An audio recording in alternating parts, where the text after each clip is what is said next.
let's go on to chapter 4.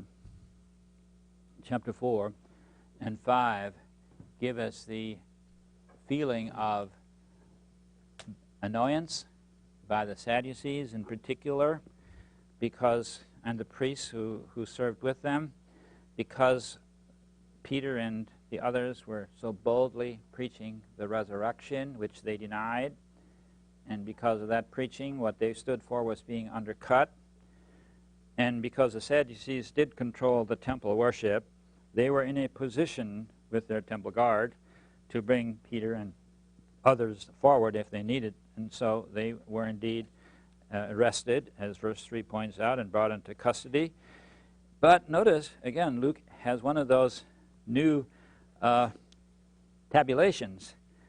The number of men who were people of faith grew to about 5,000 by this point already. Jerusalem is mushrooming from 3,000 to 5,000 in a relatively brief period of time. So they confront him. Verse 6 speaks about Annas, the father of the high priestly clan, who had many of his relatives put into the high priesthood, including Caiaphas, his son, and others who are mentioned here, and ask him, by what power did you do this? Peter, filled with the Spirit, says what he says, that it's in the name of Jesus of Nazareth, who was crucified, that God raised him from the dead, and by his power, the man whom you crucified, this was done. And verse 12, this is a key verse, 4 verse 12, there's salvation in no one else, no other name under heaven given among men by which we must be saved.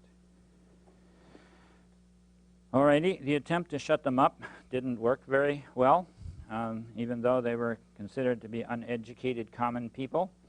They couldn't deny, as verse 16 says, that a notable sign had been performed, and the inhabitants of Jerusalem were very impressed by all that. They couldn't deny it. Let's warn them, zip your lip, quit talking about this, and you'll be okay. We'll let you go. And their response, no way, Jose. You know, we should listen to God, not to you, and we can't but speak of that which we have seen and heard. There's no way to quiet us down. And because they feared the people were in great numbers. Their numbers, as the religious leaders, their number was small, so they let them go and cross their fingers, hoping for the best for their team. Didn't work that way. Nevertheless, the disciples and the faithful ones were very, very concerned. Great fear came upon them, I suppose. That's a fair way of describing this. And they joined together in prayer. Here is a very serious prayer, a prayer for boldness that's given to us in the last part of chapter 4. And there is a quotation of one of the prophets again. The prophecy that's found in Psalm 2. And it does reflect upon what's happening in the Christian church there, the persecution that's presently the case. And there's a lot of history here recited about Pontius Pilate and so forth. But long and short of this, they prayed for boldness. And they continued to ask for signs and wonders. And the place is shaken, as verse 31 says. And you're reminded a little bit of Pentecost, where the place was shaken by the power of the Spirit. And so apparently their prayer is answered, and they're strengthened through that prayer. And there's kind of a new Pentecost here. And it shows itself in that they shared with each other, had all things in common, and supported the poor. Those who had lands sold them and shared the proceeds. And the name that stands out here at the end of chapter 4 is the name of Barnabas. Barnabas is given as the exemplar of this kind of generosity, in that he laid the proceeds of the sale of his property at the apostles' feet, and he is given a beautiful title here, the Son of Encouragement. I would like to say a word or two about this Barnabas person. I'm sure that as you read how he is involved throughout the book of Acts, you come to admire him as a very special kind of a man, because he not only was so generous to these poor people at the early time in the church when, perhaps they were guests for a few weeks while they learned more about Jesus before they went back home. Anyway, he shared of his own means. But later, he also introduced Saul, now Paul, well, later would be called Paul, to the people in Jerusalem, when the people in Jerusalem didn't know what to make of him because he'd been their persecutor just previously. And then later, he sort of takes John Mark under wing when Paul decides that I've had it with John Mark because he dropped out on the first missionary journey, and I don't want to take a chance on him for the second missionary journey. And so Barnabas takes his cousin, his younger cousin, John Mark, along, and he becomes a very valuable person in the early history of the church, not only to Barnabas, but also to Peter, who later calls him, quote, my son, and to Paul, who later refers to him as being profitable to me for ministry.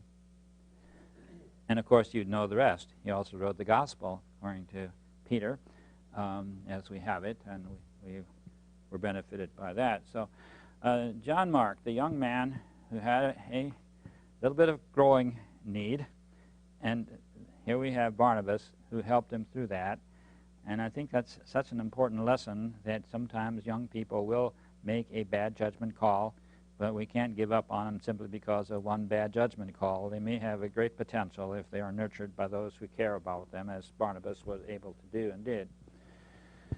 Now, the opposite of Barnabas is given us in chapter 5, where we have Ananias and Sapphira listed here as selling their property, holding back some of it, and suggesting that they gave all the proceeds of the sale. And as Peter explains, there was nobody who said you had to give it all, but if you said we gave it all and you didn't, that's a lie. And guess what? They lied and died, just like that. Sounds like a pretty heavy penalty, right? Can any of you explain why this was such a severe penalty? They lied to the Holy Spirit. Okay, that's how it's explained here. And do you think people normally get this heavy of a penalty for lying? I hope not. One of the first instances of it in the church. There you go. They had to make an example of them. Exactly. This is a foundational moment. And we have a parallel to that in the Old Testament. Remember when Joshua first came into the land after these 40 years of wandering under Moses, and then Joshua led them across the Jordan, and the very first city they went to was Jericho, and we have this one man who kept some of the holy things which were supposed to be given to the service of the Lord for himself, and he hid them in his tent. Achan was his name. And they lost the next battle at Ai simply because God was not with them at this particular point, because they had been disloyal to his command, and they needed to flush out this sin before they could again have his presence and the victories that would follow. So Achan's family was stoned together with Achan because 40 years of wandering in the wilderness, they surely needed to have learned the lesson of fidelity to God, who gave them the land after many, many years of the promise, as a pivotal moment, a foundational moment. And so here, got to get this church off on the right foot. So it becomes basically an example. And that explains, I think, the severity of the penalty to the two. Now, there is an interesting little vignette about Peter in verse 12 and following. Apparently, he was so revered and so effective through the power of the Spirit. Verse 15 suggests that people even carried their sick to where he was, and to be near Peter, so that perhaps his shadow might fall on them, and even his shadow might be the way in which they might be cured and healed. And that kind of thing is replicated once again in chapter 19. If you were able to read this far for today, you discovered that people brought handkerchiefs to Paul, that he might touch the handkerchiefs so that, those whose they were might be healed. And so the brief summary of these kinds of events is that God gave extraordinary powers to his agents at this time of planting the church. Peter and Paul both participated in this, Peter primarily among the Jews and Paul primarily among the Gentiles. And that's related to, well, the kind of thing that Jesus was able to do and did according to the Gospels. People just touched the hem of his garment, and well, like this woman with the 12-year issue of blood, for example. So God did not hold back when he commissioned his people to go forward as his direct agents at this seminal moment of the time of the planting of the church. He also gave them authority and power, and signs and wonders attended this time of the planting of the church. It must have been an electric time to be alive. Well, once again, chapter 5 continues with the Sadducees getting all upset. The high priest gets up and gets agitated, and they're jealous because of the success of the apostles, and once again, they end up being jailed or imprisoned, whatever word you want to use there. And here we have a unique situation, at least up to now, is that the angel opens the prison doors and releases them, so that the next morning they're in the temple already at daybreak preaching, and when the chief priests seek to summon them, they're not in the prison, and they have to find them in the temple. So the common people, of course, are very excited about this kind of thing, but the Sadducees and their officers can't do much about it because they are afraid. Verse 26 says they're afraid of being stoned by the people. See, you have this dichotomy. On the one hand, the religious leaders oppose with all their might and means and methods, but the common people are excited about how God is working through them. So the Sadducees are limited in what they can do. Nevertheless, they express their concern in chapter 5. They are afraid that that Jerusalem will be filled with their teaching, and our blood will be upon us because the Romans will come and destroy us. They have certainly not a very good understanding of what the kingdom of Jesus was about, but through their misunderstanding, of course, they seek to blot him out, but they fail. In this connection, verse 34 introduces a name of a person that I think you should remember. His name is Gamaliel. And Gamaliel was one of the wisest men of his time. We find out later that he also was one under whom Saul had studied in his youth. When Saul was educated, at least part of his education came under Gamaliel. He very possibly studied elsewhere as well, but he studied under Gamaliel, and so he could boast of being a Hebrew of the Hebrews. He'd been well schooled in their traditions. So Gamaliel stands up in defense of the apostles. Well, at least to the point of telling the Sadducees to back off. Because he says, if indeed this movement is of God, we cannot resist it. And if it's not from God, they will fail.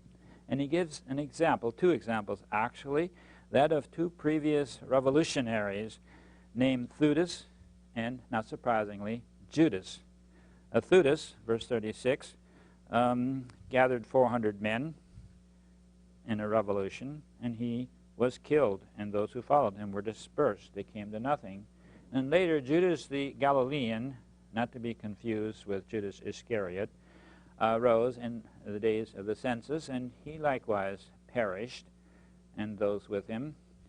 And so that was obviously not from God, and God took care of them. So God will take care of these guys too, if indeed they're not of God. So they backed off a little bit, and they beat him up a little bit, verse 40, and told them to not speak about Jesus. And guess what happens? Verse 41, the apostles rejoiced because they were counted worthy of suffering for his name. As Jesus suffered for his fidelity, now they're on the same team. They've gotten their stripes too for that fidelity. And every day they continued preaching in the temple. They didn't stop. And that's a beautiful, beautiful way in which the first portion of this book concludes.